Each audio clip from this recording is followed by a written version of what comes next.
अस्सलाम वालेकुम, कैसे हैं आप सब लोग। तो ये था ईद का तीसरा दिन। तो हमने यहाँ पे बनाया था चिकन पुलाव और साथ में बनाया था मतंजन। तो बहुत ही मज़े का बना था और धूप कोई इतनी शदीद किस्म की लगी हुई थी, काफ़ी आज गर्मी से भी महसूस हो रही थी। और यहाँ पे है एक अनार का पौधा अम्मी लोगों ने लगाया है सहन में। ये काफ़ी पुराना है, ये सारा सूख चुका था। ये दोबारा से उसी पौधे में से ना जड़ें निकली हैं और पौधा फिर बड़ा हो गया।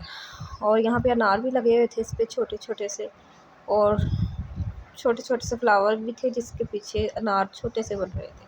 और पुलाव जो है हमारा रेडी हो गया था और मुतंजन भी। तो दोनों चीज़ें जो है वो बहुत मज़े की बनी थी। खाना वगैरह खाने के बाद मैंने फिर चाय बनाई सबके लिए। तो मैंने कहा चले मैं ये चाय वाला काम कर लेती हूँ। गैस है कि शुक्र है आ रही थी, कोई इतना मसला नहीं बना खाना और बनाने में। जो चावल है वो मेरी बहन ने बनाए थे, पुलाव मेरी बहन ने बनाया था, मुतंजन अम्मी ने बनाया था। उसके बाद मैंने कहा चलिए मैं चाय बनाती हूँ सबके लिए। और उसके बाद बहन यहाँ पे बोतलों में पानी भर रही थी, क्योंकि हम कैन वाला पानी पीते हैं, घर का नहीं। और ये अम्मी जो बैठी वहाँ पे बर्तन वॉश कर रही थी। और मेरी चाय जो है बहुत मज़े की कड़क सी तैयार हो गई थी। तो अब मैं चाय डाल के सबको दे दूँगी। और ये है कि रमज़ान के बाद वही रूटीन पे हम लोग वापस आ गए हैं। और चाय देखें, यहाँ पे कुछ दूसरे रूम में बैठे हुए थे, वहाँ पे दे के आई थी अब मैं।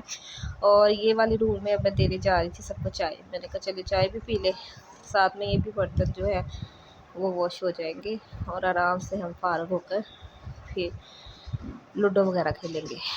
और ये है खाना वगैरह खाने के कुछ देर बाद का टाइम था। तो हमने मिठाई और साथ में ये कोक भी थी। और शाम के खाने में हमने बनाया था कोरमा, जो बहुत ही टेस्टी बना था। और गैस नहीं आ रही थी तो चूल्हे पे लकड़ियाँ जलाई थी। उसके बाद गैस आ गई थी तो मम्मी दूसरी तरफ बना रही थी गैस पे रोटियाँ, और यहाँ पे मैं हांडी को देख रही थी। ये देखें आग जलाई है चूल्हे पे ना। फिर इस तरह का भी इंतज़ाम किया होता है, अक्सर गैस नहीं आती तो फिर लकड़ी भी जला देते हैं। ये सुबह का टाइम था तो हम कर रहे थे यहाँ पे नाश्ता। नाश्ते में था दही, साथ में हाफ़ फ्राई एग थे, साथ में था आलू और गोश्त का सालन, और देसी घी लगा के हमने जो है वो रोटियाँ बनाई थी। यहाँ तक ही था व्लॉग। अल्लाह हाफिज़।